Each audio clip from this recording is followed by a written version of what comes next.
In the history of America's roadways, some of the most influential power plants under the hood have quietly receded into the background. Not because they weren't brilliant, but because they were either too niche, too revolutionary, or their moment passed. In this video, we're going to journey through a handful of these forgotten engines, the unsung heroes who helped shape U.S. automotive culture and the way people moved.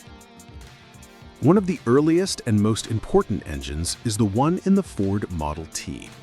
While the Model T is legendary, its engine, a simple, reliable four-cylinder, often doesn't get enough credit.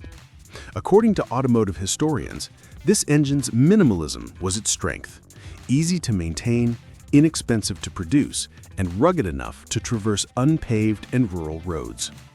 By powering the first mass-market car, this humble four-cylinder literally put America on wheels, making motoring accessible to ordinary people. But as luxury and performance grew in importance, other engines came into focus, only to fade away later. Take the straight 8.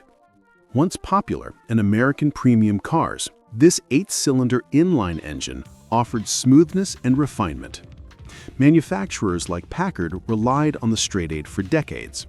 The Packard's 384 cubic inch straight 8, for instance, cranked out surprising torque and ran with a quiet, refined demeanor. But by the mid-1950s, V8s with better packaging and power had replaced these long engines, and automakers phased them out. Then there's Charles Yale Knight's sleeve valve engine, an elegant, low-noise design that filled a curious niche in early American motoring. Knight developed a double-sleeve design around 1904, where two sleeves slid over each other inside each cylinder, replacing traditional poppet valves. This made the engine remarkably quiet. Silent Knight was the brand name, appealing to luxury buyers. But it was expensive to build, had higher oil consumption, and was harder to start in cold weather, limiting its widespread adoption. Still, companies like Willys and Moeling used it, giving early American cars a smoother, more refined ride. Shifting gears, let's talk Ford's legendary SOHC 427 Cammer V8, perhaps one of the most exotic, powerful engines you probably never knew about.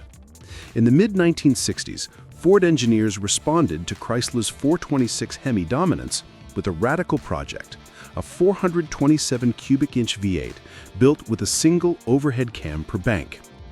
What makes this engine astonishing is its architecture. It used a massive timing chain, over 6 feet long, to drive the overhead cams. In its race-tuned form, it produced over 600 HP, making it a legend among drag racers. But the engine was banned from NASCAR for being too exotic. Ford never put it into a mass production car. Only a few hundred were built, mainly for racing, and while parts circulated, the Cammer disappeared with the end of its niche use. What unites these engines is their role in shaping not just power, but the very character of American driving. The Model T's four-cylinder made mobility democratic. The straight 8 offered luxury and smoothness to a growing wealthy class. The Knight sleeve valve engine championed refinement over raw power. And the Cammer represented bold performance, on the cutting edge, but never quite mainstream. These engines also reflect broader shifts in American automotive engineering, shifting social aspirations, regulatory pressures, and the changing economics of car manufacturing. Engines that once mattered deeply became too expensive, too large, or too specialized for the mass market. In remembering them now, we get a sense of how U.S. roads were shaped, not just by the cars people drove, but by the engines that powered them.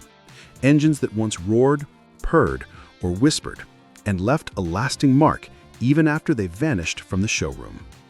And that's something worth remembering next time you hear a vintage engine rumble down the road.